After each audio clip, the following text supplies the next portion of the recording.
यहोवा मेरा चरवाहा है, मुझे कुछ घटी न होगी। वह मुझे हरी हरी चराइयों में बैठाता है, वह मुझे सुखदाई जल के झरने के पास ले चलता है। भजन संहिता 23, 1 और 2। इन वचनों के साथ आइए एबीएस शुरू करते हैं। मेरे प्रियो, इन दिनों में हम व्यवस्था विवरण का अध्ययन कर रहे हैं और जैसे कि हमने पहले पढ़ा, व्यवस्था विवरण को हमने 3 भागों में बांटा। तो अभी हम दूसरे सेक्शन में पढ़ रहे हैं जहाँ की बताया गया है कि इस्राएलियों को क्या करना है। पहले सेक्शन में हमने देखा कि परमेश्वर इस्राएलियों के लिए क्या किया, इसका डीप में वर्णन हमने देखा। अब जो दूसरा सेक्शन है इसमें हम पढ़ रहे हैं कि इस्राएलियों को क्या करने की आवश्यकता है। तो आज हम उसमें 7वें अध्याय से लेकर पढ़ेंगे। तो मेरे प्रियो, 7वें अध्याय को हम निकाल लेते हैं। 7वें अध्याय को यदि हम शुरू से लेकर आखिरी तक पढ़ें तो इसका जो थीम है वो ये है कि परमेश्वर मूसा के द्वारा इस्राएलियों से बताता है कि वो मूर्ति पूजा से बचे रहें।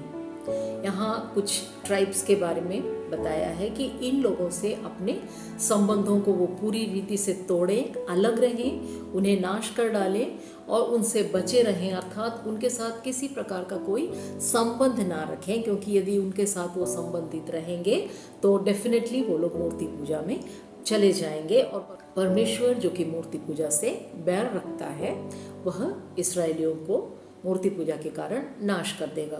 तो परमेश्वर उन ट्राइब से बच के रहने के लिए या अलग होके रहने के लिए कहता है। तो आइए पहला वचन पढ़ लेते हैं।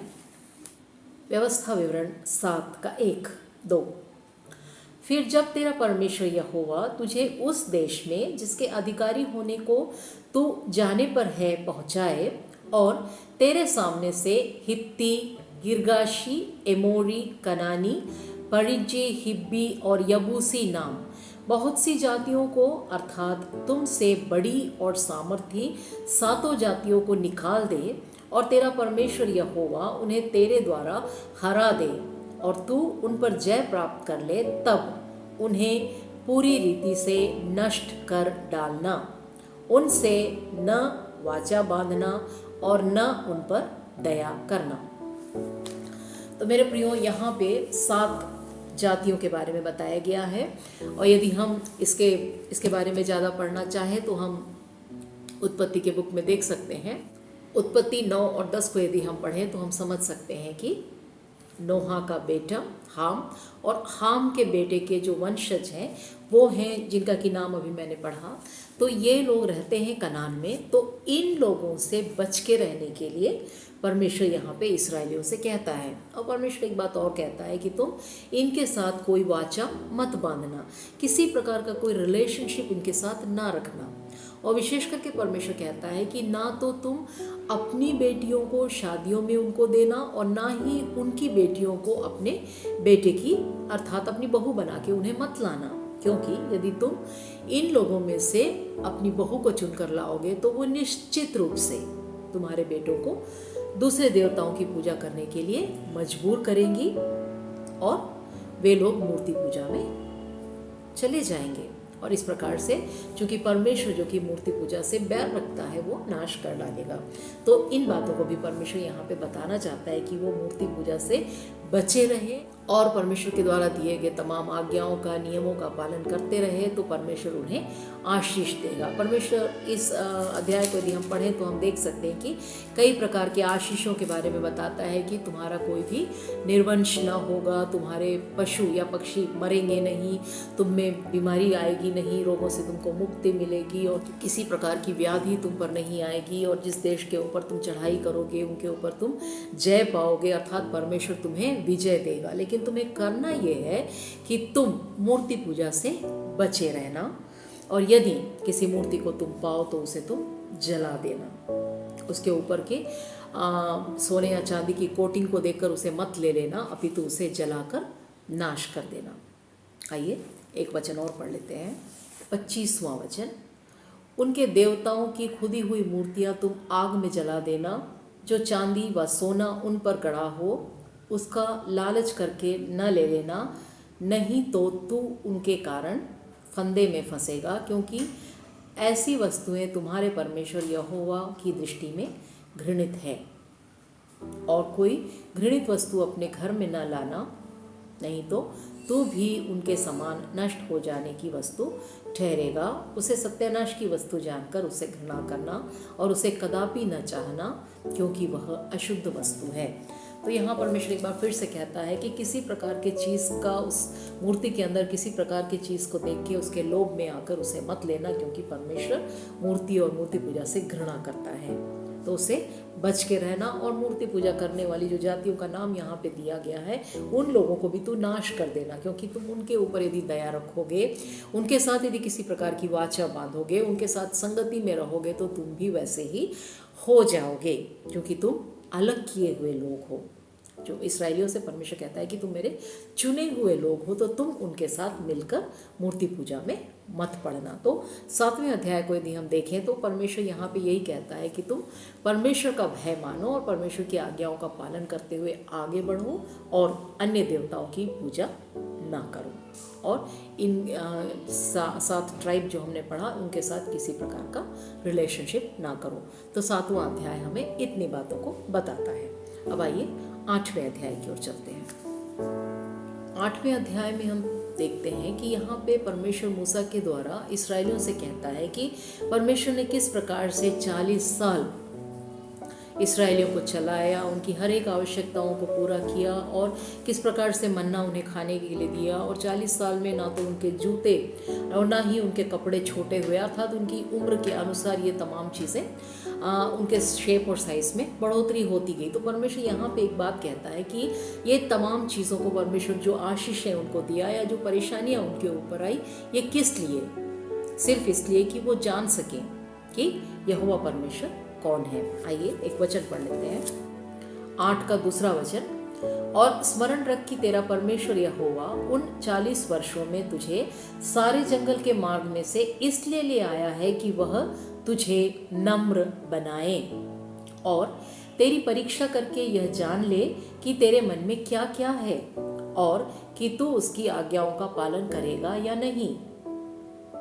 तीसरा वचन, उसने तुझको नम्र बनाया और भूखा भी होने दिया। फिर वह मन्ना जिसे न तू और न तेरे पुरखा ही जानते थे, वही तुझको खिलाया, इसलिए कि वह तुझको सिखाए कि मनुष्य केवल रोटी ही से नहीं जीवित रहता, परंतु जो जो वचन यहोवा के मुंह से निकलते हैं उन ही से वह जीवित रहता है।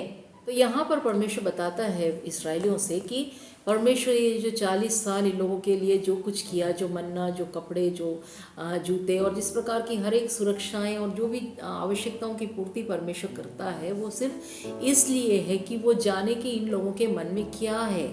परमेश्वर उन्हें नम्र बनाए, दीन बनाए, उन्हें आज्ञाकारी बनाए कि परमेश्वर की हर एक आज्ञाओं का, नियमों का वो लोग पालन करें और परमेश्वर का भय मानते हुए बढ़ें। तो इस अध्याय को यदि हम पढ़ें तो यहाँ पे हम समझ सकते हैं कि परमेश्वर यहाँ पे चाहता है कि उस 40 सालों में जो परमेश्वर ने इस्राएलियों को दिया या परमेश्वर ने उनके साथ जो किया, ये बात सिर्फ इसलिए है कि वो इस्राएलियों को नम्र बनाए।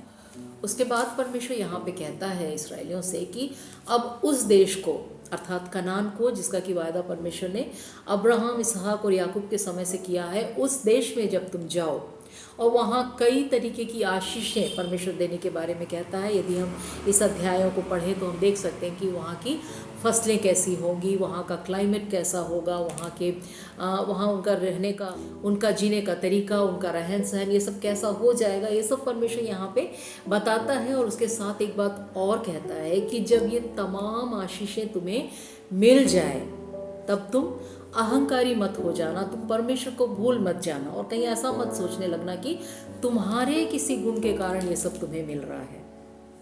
क्योंकि मनुष्यों के अंदर ऐसा स्वभाव होता है कि जब उसे आशीषें मिलती हैं तो वो ऐसा सोचने लगता है कि शायद उसके ही किसी कार्यों के कारण उसे ये आशीष मिल रही है। तो परमेश्वर यहाँ पे इस्राएलियों को बिल्कुल अच्छे तरीके से सचेत कर देना चाहता है, क्योंकि उस देश में, कनान में, जहाँ की दूध और मधु की नदियाँ बहती हैं, क्योंकि परमेश्वर पहले से ही वादा कर चुका है कि बहुत ही ज़्यादा आशीषित भूमि में वह तुम्हें लेकर जाएगा। और जब परमेश्वर वहाँ पे लेके जाएगा, अपने वायदे के अनुसार तमाम आशीषों को उन्हें देगा, तो उनके अंदर घमंड ना आए। इसके बारे में भी परमेश्वर कनान में प्रवेश करने के पहले ही इस्राएलियों को बताता है। आइए एक वचन पढ़ लेते हैं, 12वां वचन। ऐसा न हो कि जब तू खाकर तृप्त हो और अच्छे अच्छे घर बनाकर उनमें रहने लगे और तेरी गाय बैलों और भेड़ बकरियों की बढ़ती हो और तेरा सोना चांदी और तेरा सब प्रकार का धन बढ़ जाए, तब तेरे मन में अहंकार समा जाए और तू अपने परमेश्वर यहोवा को भूल जाए जो तुझको दासत्व के घर अर्थात मिस्र देश से निकाल लाया है। तो यहाँ पे परमेश्वर कहता है कि इन तमाम आशीषों को देखकर तुम घमंडी ना होना और ये भूल नहीं जाना कि परमेश्वर ने किस प्रकार से दासत्व से मिस्र में जबकि तुम दास होके रहा करते थे तो वहाँ से कैसे परमेश्वर ने तुम्हें बचा के लाया, इस बात को ना भूलना। और ऐसा ना हो कि इन तमाम आशीषों को पाने के बाद तुम दूसरे देवताओं के पीछे जाकर उनकी आराधना करने लगो और परमेश्वर तुम्हें नाश कर दे।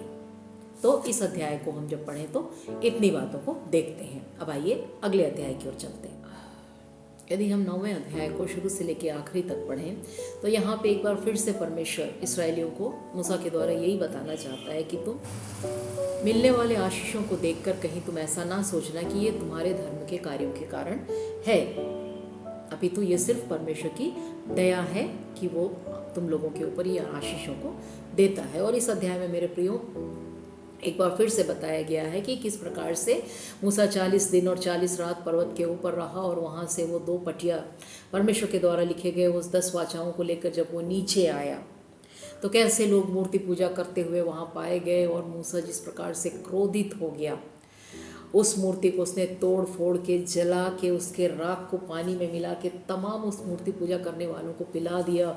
और उनका ये स्वभाव देख के परमेश्वर बहुत ज़्यादा क्रोधित हो गया और कहा कि मैं तमाम लोगों को नाश करने पर हूँ। और फिर किस प्रकार से मूसा परमेश्वर के पैरों में गिर कर गिड़गिड़ाते हुए प्रार्थना करता है कि हे परमेश्वर तू इन तमाम इसराइलियों को नाश ना कर, कहीं ऐसा ना हो कि जो लोग ये सुन चुके हैं कि परमेश्वर अपने लोगों को बचा कर, ये जो 12 गोत्र के लोग हैं उन्हें बचाकर वहाँ से मिस्र से निकाल कर बचाते हुए कनान का वायदा देते हुए अब्राहम इसहाक और याकूब को कनान देश का वायदा देते हुए जो लाया है वो ये 12 ट्राइब को अब वो नाश ना कर दे। और ये लोग ऐसा ना कहने पाए कि ये परमेश्वर जिसने इन लोगों से वायदा किया उसको पूरा नहीं कर पाया इसलिए उन्हें नाश कर दिया, ऐसा लोग ना कहने पाए, इसलिए हे परमेश्वर उन्हें तू नाश ना कर। इस प्रकार से गिड़गिड़ाने के कारण मूसा के बहुत बार उससे परमेश्वर से प्रार्थना करने के कारण, निवेदन करने के कारण परमेश्वर उन लोगों को नाश नहीं करता है। तो उस बात को भी परमेश्वर यहाँ एक बार फिर से इसराइलियों को रिमाइंड कराते हुए कहता है कि तुम पाप में यदि पढ़ोगे तो नाश कर दिए जाओगे, क्योंकि उस समय जब मूर्ति पूजा की गई तमाम इस्राएलाइट उसी समय नाश कर दिए जाने वाले थे, लेकिन मूसा की प्रार्थना के द्वारा उन्हें परमेश्वर ने छोड़ दिया। अब जब कनान में तुम प्रवेश करने वाले हो तो फिर से मूर्ति पूजा में ना पड़ो। इतनी बातों को हम इस अध्याय में देखते हैं। आइए अब 10वें अध्याय की ओर चलते हैं। 10वें अध्याय को यदि हम पढ़ें तो यहाँ पे परमेश्वर मूसा के द्वारा इसराइलियों से बताता है कि पहली बार जो 10 कमांडमेंट्स की पटिया है वो टूट जाने के बाद मूसा फिर से पहाड़ के ऊपर जाता है और परमेश्वर फिर से उसे लिखी हुई पटिया को देता है और वो वापस आकर लोगों को उन तमाम 10 आज्ञाओं के बारे में, जो कि हमने पिछले दिनों में पढ़ा है, उन तमाम आज्ञाओं के बारे में उन्हें बताता है। और वो लोग भी अपने दिलों को तैयार करते हुए कहते हैं कि हाँ, हम उन तमाम आज्ञाओं को मानेंगे जो कि परमेश्वर ने हमसे कहा है। और उसके बाद फिर परमेश्वर ने उन्हें वाचा का संदूक और परमेश्वर के वचन को उसमें रखे जाने की बातें, इन तमाम बातों का वर्णन एक बार फिर से इस अध्याय में है। आइए एक वचन पढ़ लेते हैं, 12वां वचन। और अब हे इस्राएल, तेरा परमेश्वर यहोवा तुझसे इसके सिवाय और क्या चाहता है कि तू अपने परमेश्वर यहोवा का भय माने और उसके सारे मार्गों पर चले, उससे प्रेम रखे और अपने पूरे मन और अपने सारे प्राण से उसकी सेवा करे।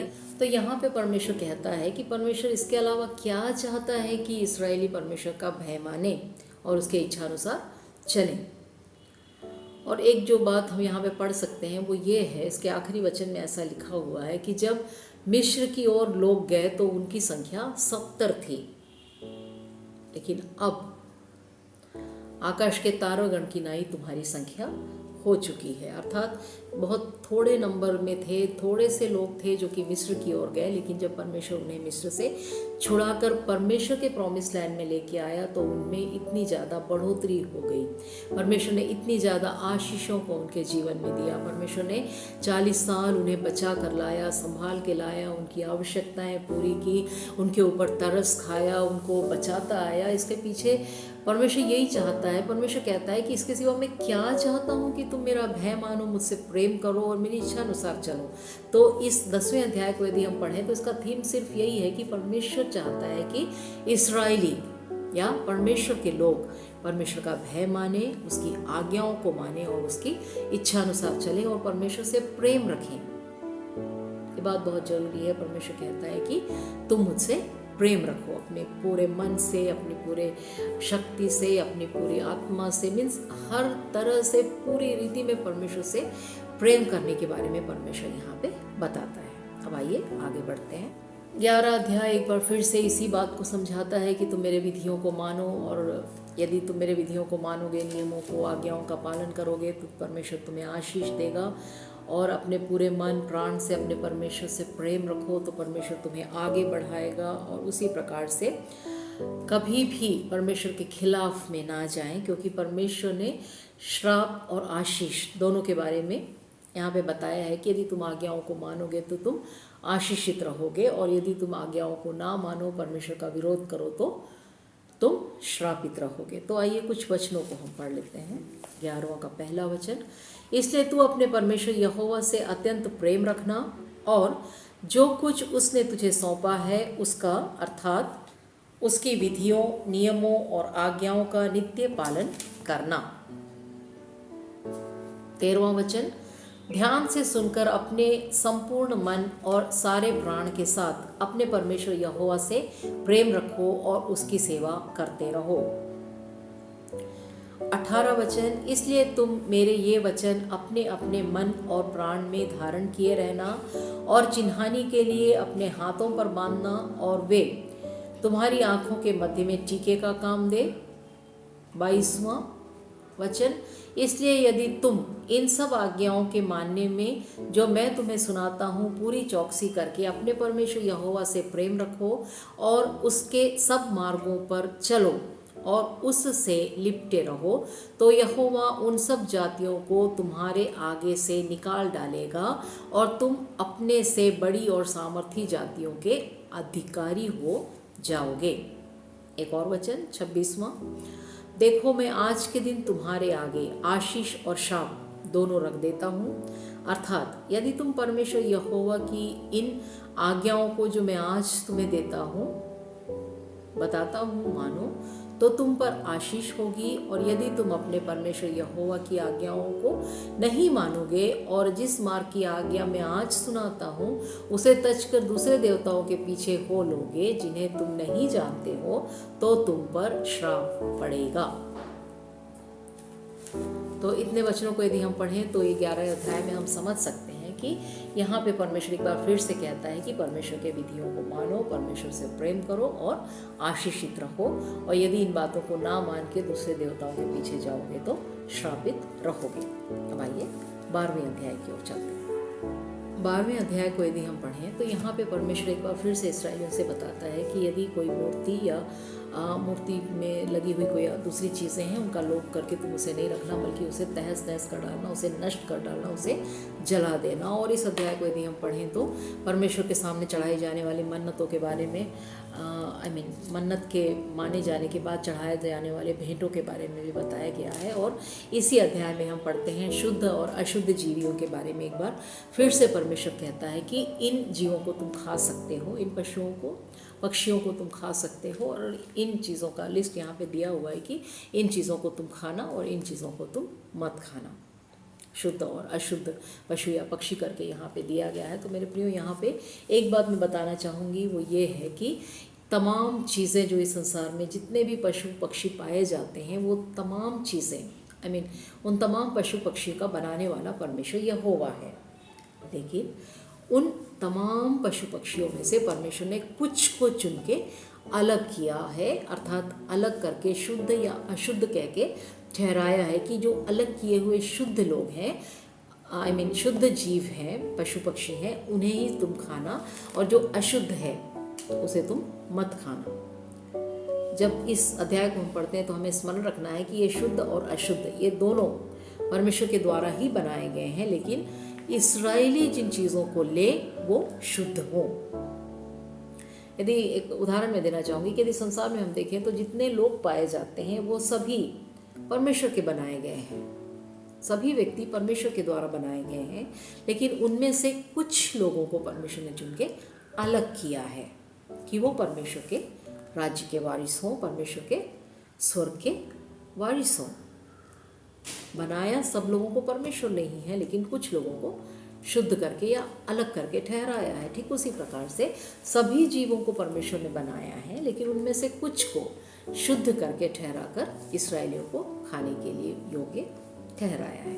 तो इस अध्याय में हम इतनी बातों को देख। मेरे प्रियो, 13वें अध्याय को यदि हम ध्यान से पढ़ें तो हम समझ सकते हैं कि यहाँ पे परमेश्वर कहता है, सतर्क करना चाहता है इस्राएलियों को उन भविष्यवक्ताओं से या दर्शन देखने वालों से या गलत टीचिंग देने वाले लोगों के बारे में परमेश्वर सचेत करता है इस्राएलियों से कि ऐसे लोगों से तुम सावधान रहना, जो कि कई प्रकार के आश्चर्य कर्मों को या कई प्रकार के दर्शन की बताकर लोगों को भड़का देते हैं, बहका देते हैं और उन्हें दूसरे देवताओं की आराधना के पीछे ले जाते हैं।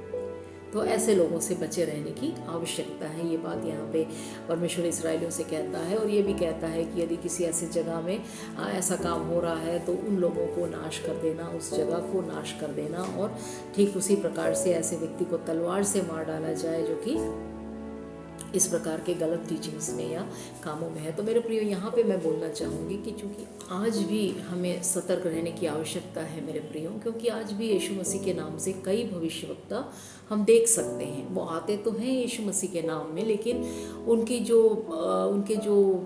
जो टीचिंग्स रहती हैं वो यदि हम ध्यान से देखें तो वो बाइबल के अनुसार या बिब्लिकल नहीं पाई जाती हैं। उनकी शिक्षाएँ जो आती हैं वो चमत्कार तो करते हैं, हीलिंग करते हैं, भविष्य के बारे में बताते भी हैं, लेकिन जो उनका जो टीचिंग है, जो उनकी जो शिक्षाएं हैं वो बाइबल पर आधारित नहीं होती हैं। मेरे प्रियो, अंत के दिनों में ये सब बहुतायत से होगा, ऐसा बाइबल बताती है, तो हमें सतर्क रहने की आवश्यकता है। मैं एक छोटा सा उदाहरण देना चाहूँगी कि यदि कोई भविष्यवक्ता आपके पास आकर कोई भविष्यवाणी करता है और यदि आप किसी प्रकार के पाप में हैं, मान लीजिए व्यभिचार में हैं, तो जब वो भविष्यवक्ता जो कि वास्तव में परमेश्वर की आत्मा के चलाए चलता है, वो यदि आपके पास आके भविष्यवाणी करे तो वो आपके अंदर एक हलचल या एक बेचैनी या एक तरीके से परेशान हो जाना और यहाँ तक कि अपने आप को समाप्त कर देने के बारे में भी सोच ले, ऐसी अवस्था में, गड़बड़े की अवस्था में वो नहीं डालेगा, अपितु वो एक बार लाइट जरूर देगा कि तुम इस प्रकार के पाप में हो और यदि तुम उससे बाहर आओ तो परमेश्वर तुम्हें इन आशीषों को देने जा रहा है। वो जो फोकस करेगा या जो ज़्यादा लाइट दिखाएगा वो उन आशीषों के ऊपर दिखाएगा, आशीषों के ऊपर दिखाता है जो कि परमेश्वर उसे देने वाला है, ना कि उन पापों की ओर जो कि वो व्यक्ति कर रहा है। ये बात हमें समझने की आवश्यकता है कि जब कभी परमेश्वर का एक भविष्यवक्ता हमसे आके परमेश्वर के इच्छा के बारे में बताता है तो हमारे मन में बहुत ज़्यादा शांति को भर देता है, आनंद को भर देता है। हमारे मन में यदि बेचैनी या परेशानी या किसी प्रकार की घबराहट या डर, ऐसी कोई अवस्था आ जाए तो वो परमेश्वर की आत्मा की ओर से नहीं है। जैसा कि मैंने कहा, वो आके आपके पाप के बारे में बताएगा जरूर, लेकिन यदि उस पाप से तुम बाहर आओ तो परमेश्वर तुम्हें कैसा इस्तेमाल करेगा, इस तरीके से वो परमेश्वर के वचनों को या परमेश्वर के भविष्य की योजनाओं को हमसे बताएगा कि हमारा ध्यान ये सोचने में लग जाए कि हम इस पापों से निकलें और उस परमेश्वर की आज्ञाओं की ओर चलें, ना कि वो हमें पाप के उस गहराई के बारे में बताए कि तुम इस जगह में, इस समय में, इस बिल्डिंग में, या इस प्रकार से एक एक एड्रेस नाम के साथ वो हमारे पापों की गहराई में नहीं जाने की कोशिश करेगा, अपितु उस पापों से हमें निकालने की कोशिश करेगा। और परमेश्वर जब भी भविष्यवाणी में हमसे कुछ कहता है मेरे प्रियो, तो वो हमें आत्मिक रीति में बढ़ने में सहायता करता है। वो हमारे दिल की हर एक परेशानियों से हमें छुटकारा देते हुए बातें करता है। हमें स्मरण रखना चाहिए, हमेशा हमें यह स्मरण रखना चाहिए कि हमारा परमेश्वर हमसे प्रेम करता है, और हम परमेश्वर के बच्चे हैं। और परमेश्वर कभी भी अपने बच्चों को नाश हो जाने वाली बातों को नहीं कहेगा।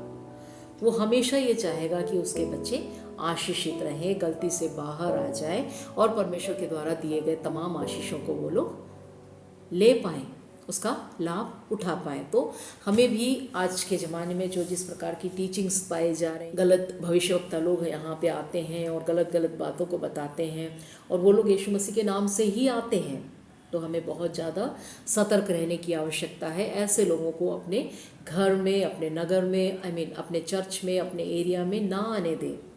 इन लोगों से बचे रहें। पुराने नियम में इस अध्याय में तो ऐसा कहा जाता है कि यदि कोई व्यक्ति इस प्रकार से झूठी बातों को कर रहा है, यहोवा के नाम में वो आ रहा है और गलत चिन्ह चमत्कार दिखा रहा है और दूसरे देवताओं की ओर लेके जा रहा है, तो उसे पत्थरवाह करके मार डालो। पत्थर से उसे मारो, मार डालो, नगर से बाहर कर डालो, मार डालो उसे। ऐसा जगह है, यदि कोई लोगों का ग्रुप ऑफ पीपल है, उन्हें समाप्त कर डालो। यदि कोई जगह है, जला के ख़त्म कर डालो। अर्थात परमेश्वर पूरी रीति से उन्हें तहस नहस या बर्बाद कर देने के बारे में कहता है। लेकिन आज हम ऐसे भविष्यवक्ताओं को जाकर पत्थर नहीं मार सकते, इसलिए हमें पत्थर मारने की आवश्यकता भी नहीं है, क्योंकि जो व्यक्ति जैसा कर रहा है उसका न्याय करने वाला परमेश्वर है। हम एक काम कर सकते हैं, उन्हें अपनी संगति से दूर करें या स्वयं को उनकी संगति से हटा लें। अपने मोबाइल से उनका नाम डिलीट कर दें। ऐसे भविष्यवक्ताओं से सावधान रहने की आवश्यकता है। तो 13वें अध्याय में यहाँ पे परमेश्वर मूसा के द्वारा इस्राएलियों से कहता है कि इस प्रकार के झूठे भविष्यवक्ताओं से, उनके दिए दिखाए जाने वाले चमत्कारों से और तमाम शिक्षाओं से बचे रहें। एक वचन पढ़ लेते हैं, आइए 13 का 5वां वचन। ऐसा भविष्यवक्ता व स्वप्न देखने वाला जो तुमको तुम्हारे उस परमेश्वर यहोवा से फेर के, जिसने तुमको मिस्र देश से निकाला और दासत्व के घर से छुड़ाया है, तेरे उसी परमेश्वर यहोवा के मार्ग से बहकाने की बात कहने वाला ठहरेगा। इस कारण वह मार डाला जाए। इस रीति से तू अपने बीच में से ऐसी बुराई को दूर कर देना। तो यहाँ पे परमेश्वर कहता है कि इस प्रकार के भविष्यवक्ताओं से बचे रहने के लिए। और एक बात और यहाँ पे हम देखते हैं, 8वां वचन। तो तू उसकी न मानना और न तो उसकी बात सुनना और न उस पर तरस खाना और न कोमलता दिखाना और उसको छिपा रखना, न उसको छिपा रखना, उसको अवश्य घात करना। उसके घात करने में पहले तेरा हाथ उठे, फिर सब लोगों के हाथ उठे। उस पर ऐसा पत्थरवाह करना कि वह मर जाए।